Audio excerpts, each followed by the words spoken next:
They're both playing well. I couldn't look either of them in the eyes right now and tell one of them they won the job or the other they lost the job. And I've done this a handful of times in my career. Is you just got to see who plays better in the games, who leads the team, and when it separates, we'll make the decision. But in camp, it's been back and forth. They've both played well. I think we can win with both of them. I think we're going to need both of them. And it's an opening game, and they're both going to play. And we'll figure out the exact semantics of how we do that between now and Thursday. Well, Donnie's right now, he practiced and he's going to play.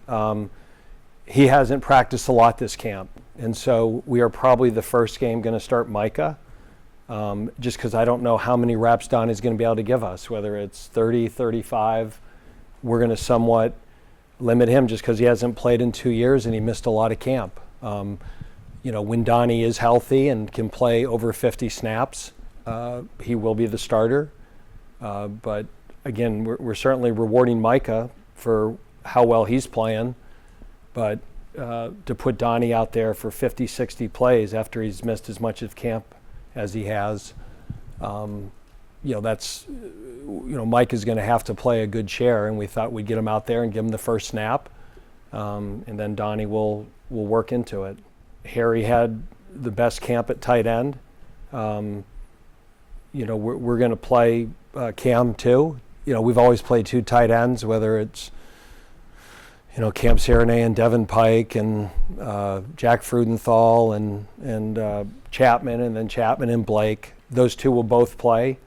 The split will be pretty even, but Harry had the better camp. But it's an ongoing competition. If Cam plays better in the game, that thing could switch back and forth. But we're going to need both of them, especially with Michael Frogh out. We'd love to get Dom in there a little bit, but Harry won the job.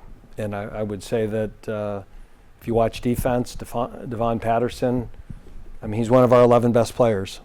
And so we had to figure out a way of getting him on the field. So he's a good player. He makes plays, and he'll start, and he's earned it. I think a lot of that, we're going to find out as we play the games, right? Every coach comes out of camp optimistic. I certainly feel that way. Certainly, if you look at the amount of experience and depth that we have back on both line of scrimmages, that's a really good place to start. You have Taylor and Donnie and DeMond and Tate and some younger receivers that have played well, and Cam Hite's a good player, and then Harry Lodge is playing well.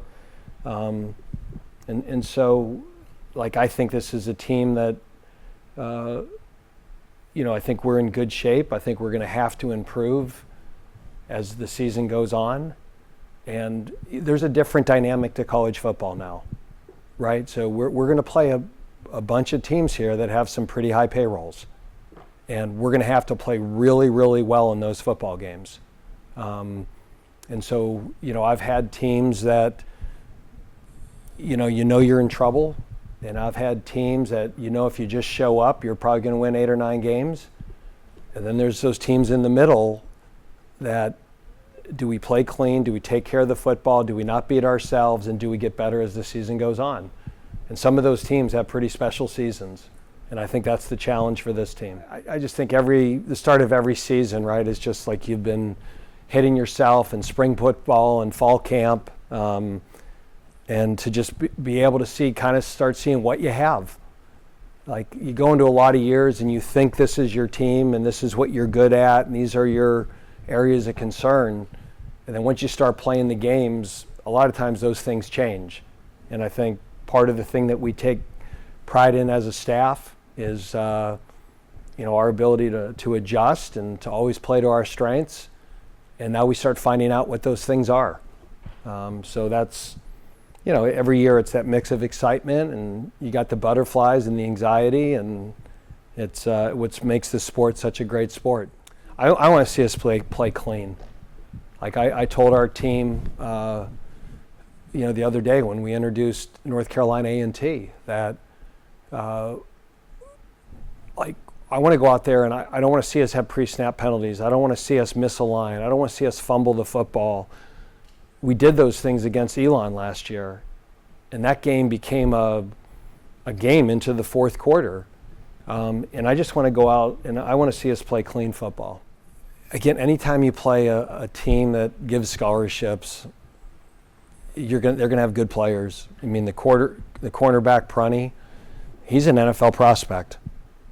You know, he's a higher ranked prospect than anybody that we have at corner. He's a good player. The running back Christian, they're not listing him as a starter. I mean, that's a kid that played at Virginia Tech. You know, Prunty started 12 games at Kansas as a true freshman. The receiver Caldwell played at South Carolina. I mean, they have guys that were recruited to SEC, ACC, Big 12 schools, and for one reason or another, here they are.